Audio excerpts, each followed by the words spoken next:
Yo, what up? It's your boy DJ Bibinkahan Hi. live in the I mix. feel like we just did this, Yes, but we're doing this again. we are on. We are attempting to watch all films that have been nominated for Best Picture this year at the Academy Awards. It's something I've been wanting to do for a long time, but I never really got around to it. And so why not this year, 2021? Okay, this film, well, we already watched Minari so far. So that's one. That's one. And now we've watched Nomadland. Shout out to the two directors who are both nominated for Best Director for this film and for Minari. And they're both of Asian descent. Shout outs to them. Woo. Okay, Nomadland. A film about the people that are willing to convert their cars into tiny little living spaces and just take to the road. They're also more towards the end of their life. That will these characters in the story, yeah, right, yeah. Yeah. So, because I got the gist of it with lady lives in van nomads. But I guess I didn't expect that much depth with everything that happened, and I think it's like over the course of a year, pretty much. Yes. And I was telling Daniel, like, there's like different parts of the movie that kind of parallel each other, like, because it's just like there's all these opportunities for her to be attached to something, but she doesn't want to. Like, she wants to continue to be out on her own and doing her own thing. Right, the dog, you know, the friend that like, hey, I'm gonna go to Alaska and stuff like that. Like, the Dave, the guy, you know, there's yeah, and it goes to show like there's some people that are just they can't, they don't. They're like a bird. Yeah, They only fly away. True. They don't know where their soul is. And their home is. They mention that, you know, it's like, oh, it's like the Trailblazers of old. It's like it's as America as they come, where they wanted to go out and, but, yeah. I think I like the way that they convey loss.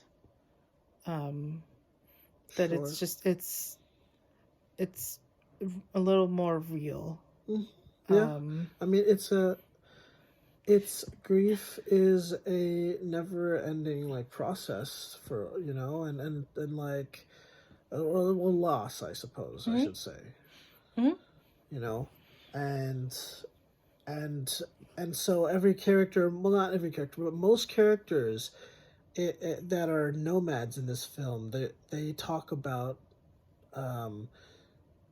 situations that they like significant things in their lives, and how it led them to be nomadic themselves. And like, well, here's the question: What could you, and how do you think you could live like that? No, as a nomad. No, I would like to do that as a vacation. But not. But I mean, I was telling Daniel this whole time. I'm like, I don't want to. It's not. It's not me. And I was also saying, like, the parallel of some people do that as a luxury, but some people do that out of kind of a place of poverty and stuff. So it's like. Sure. Well, I mean, but they make a lot of good points. You know, when she talks about how she doesn't need to pay rent anymore. She doesn't like. Sure. Yeah. They're talking about real estate and like blowing all the money that you've saved your whole life just to put to make a down payment. And I've definitely had a lot of conversations that kind of have shifted my view towards that in the past year or so, with like the idea of the American dream and like flipping that idea upside down. Like, why is it three-bedroom house, white picket fence, and whatever other ideal? But it's like that might not be for everybody. Like someone's American dream could be renting renting an apartment. Yeah. Um, Yeah, it's true. yeah. And so the thing that I appreciate about the film, and I don't want to like steal an idea because I did read this on like some review that I read about the film, was that it presents the lifestyle, but it doesn't try to glamorize it, and it doesn't try to make it look like a negative thing either. Yeah, it's very real. And yeah, everything felt very real. And we were talking about like the characters. Like it felt like a documentary it's at times. regular looking folk. Mm-hmm. Like it's no one's like really ridiculously good looking. Sure. And but the dialogue is, but it's beautiful. Like the cinematography is very nice. Yeah, yes. and because it's like Nevada, like that part of, what is that, the southwest part of the country. So there's a lot of desert, but also like mountains. Like it's beautiful. And there's a lot of beautiful shots of nature and like driving. Yeah, she sees like a buffalo in the wilderness, and then she's just like she's chilling. I feel like this is the only reason it's a rated R film, is because she was like lying naked in a little pond that she found in the middle of nowhere. Yeah. You know? And I think what I also appreciate is like I was noticing things that were being foreshadowed, where it's like, oh, they added this detail at this part so that it connects to something at the end. And like and it's like a subtle but satisfying kind of payoff.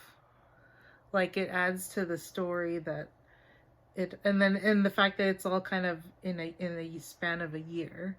Like it, I don't know, it's compact. It's like a moment in that person's life.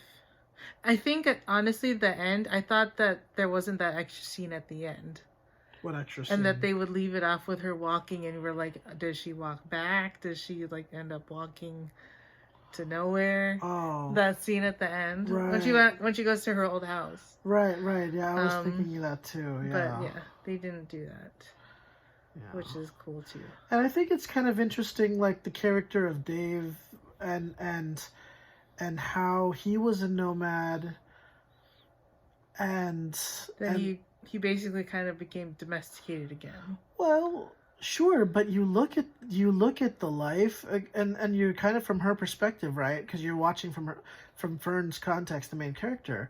But you look at like he has a grandchild, and he lives in a nice home, and he has, you know, he's reunited with his family, and there's a lot of them, and they have these like really nice Thanksgiving dinners, and that just seems like it's like what everyone should want. Well, not should want, but it seems like the idea that or just what everyone really thinks they want. You know, they think and if that's what people want, then that's cool. No, too. It's true, of course.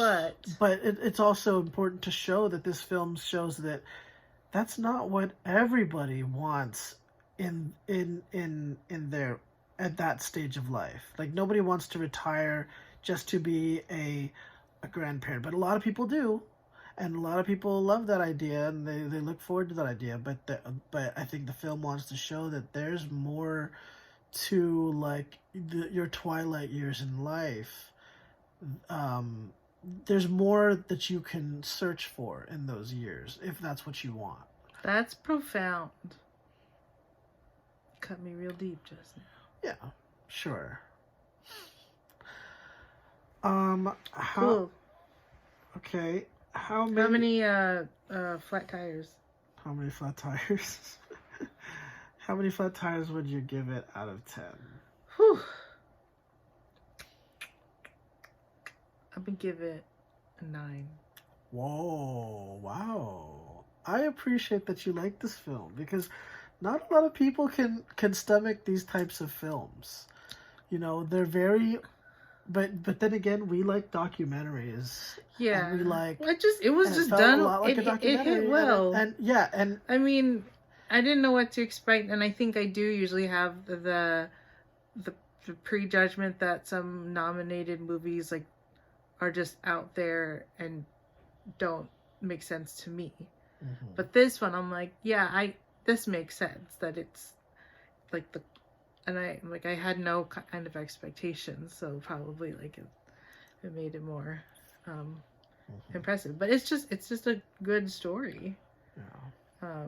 It's very, very real. Yeah, and I was saying I have a friend of the family, and like she reminds me of Fern so much, or Fern reminds me of her so much, because she was kind of like that too, where she was just a very independent, like strong-willed woman who just was out there. Was just out there and wasn't intimidated by being out there on her own.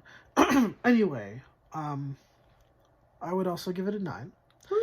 And I will say, like, I'm thankful I don't live in like I would feel different. Let's put it this way: I'd probably feel differently if I was not a person of Asian descent. But I'm just thankful that I don't live out in like the middle of America, out in the wilderness like that, because it just feels like I have no ties to culture or I just that's just the feeling that I get every time I watch these films that are set in like just the middle of the United States, you know? That's just how I feel. I just feel like this is not a place I could ever be happy, because it's like living in another country, in my opinion, at that point. All right. Anything else you'd like to add? What are we watching next? What are we watching next? Well, the one with Riz Ahmed, the rock one. He's like a drummer. Okay, yes. Yeah. I was like, the Wayne Johnson? I would like to see that. Yeah, Sound of Rock or something like that. Sound of Metal, something like that. Okay. All right. Hopefully that's on our next watch list, and hopefully we get through them. Academy Awards are end of April. We have a month. Yeah. Okay. Thank you. Peace out. Follow me on Instagram, Twitch, and Twitter at DGBigHound.